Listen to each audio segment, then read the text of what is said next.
Все в мире сделано из времени, в том числе и человеческая жизнь. Эти строки принадлежат Тумибаю Ашимбаевичу Ашимбаеву, человеку, ценившему время, трепетно относившемуся к каждой его секунде. Он знал цену времени, и каждое мгновение его жизни было чередой ярких свершений, мужественных поступков. За 2-3 дня до начала войны Тумибай Ашимбаев, досрочно сдав экзамен, закончил 3-й курс Ленинградского финансово-экономического института. За отличную учебу студент из Казахстана был премирован путевкой на курорт в Кисловодск. Поезд отходил 22 июня вечером. Все мысли молодого человека были о поездке, но путешествие так и не состоялось. В числе первых Тумибай Ашимбаев уходит в ряды защитников Ленинграда. В один миг война в корне изменила жизнь каждого человека советской страны. Все мирные дела и заботы остались словно в другом измерении. Военные действия быстро приближались к Ленинграду. Неузнаваемо изменился облик города. Тумибай Ашимбаев нес службу в самом городе, считавшемся в первые недели войны тылом. Но с середины сентября ситуация изменилась. Жизнь в городе стала более опасной, чем на передовой линии фронта. Фашисты окружили Ленинград плотным кольцом, сосредоточив всю боевую мощь. В середине 1942 года на Ленинградском фронте среди представителей национальных республик по численности солдаты-казахи занимали первое место. Главное политуправление советской армии приняло решение об издании в Ленинграде фронтовой газеты на казахском языке. Совсем юный молодой человек с характерным прищуром умных глаз стоял перед главным редактором фронтовой газеты на страже Родины. «Курсант Тумибай Ашимбаев», — отрекомендовался он. До войны студент 3-го курса Ленинградского финансово-экономического института. Этот, пожалуй, годится. Он хорошо говорил по-русски, был начитан, неплохо разбирался в военном деле. Так Ашимбаев стал корреспондентом казахского издания газеты «На страже Родины».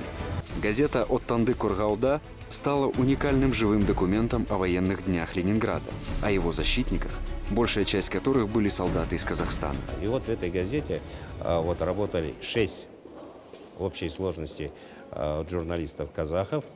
И эта газета внесла очень, я бы сказал, серьезную роль в пропаганде героизма казахов, потому что на Ленинградском, Волховском фронтах очень было большое количество казахов, равно как и на Сталинградском фронте.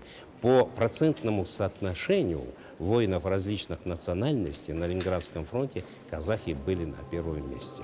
И они все полегли.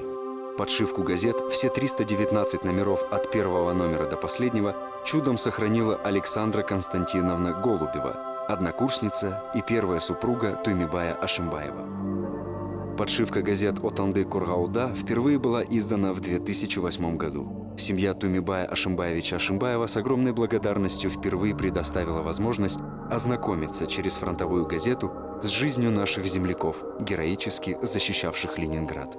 Первый номер газеты «Оттанды Кургауда» вышел 6 ноября 1942 года с призывом «Смерть немецким оккупантам». Газета выходила 2 раза в неделю, распространялась по полевой почте. Весть о выходе газеты «Оттанды Кургауда» быстро облетела весь фронт. Для воинов-казахов выход газеты на родном языке был событием огромной важности. Газета стала популярной у воинов. Редакция размещалась на Невском проспекте. Фронтовая газета стала близка и дорога всем воинам-казахам и была духовной связью с родными краями. Знание литературного родного языка, грамотность были одним из многих выдающихся качеств Тумибая Ашимбаева. Практически вся тяжесть редакционной работы ложилась на его плечи. Практически все материалы русского издания переводил он. И верстка газеты тоже была на плечах Тумибая Ашимбаева.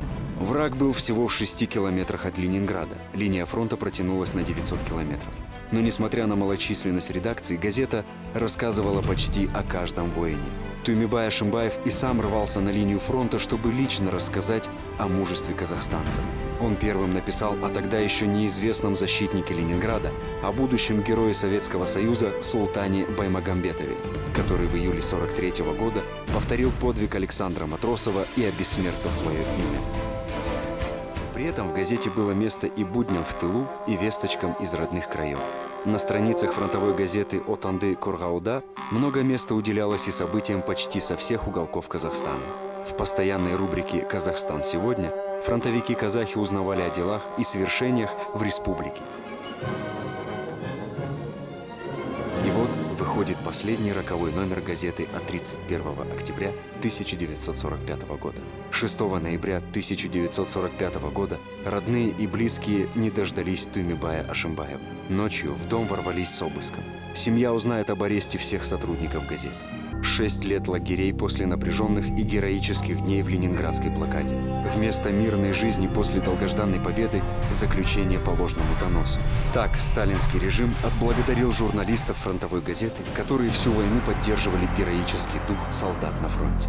В апреле 1957 года Пленум Верховного Совета СССР пересмотрел дело по обвинению Туймибая Ашимбаева. Военная коллегия выдала справку об отмене приговора. Вся последующая жизнь Туймибая Ашимбаевича была связана с Алматой. Здесь он получил диплом, защитил диссертации, стал академиком Национальной академии наук, возглавил Институт экономики. А часть судьбы, переломившая жизнь, словно ушла навсегда в прошлое.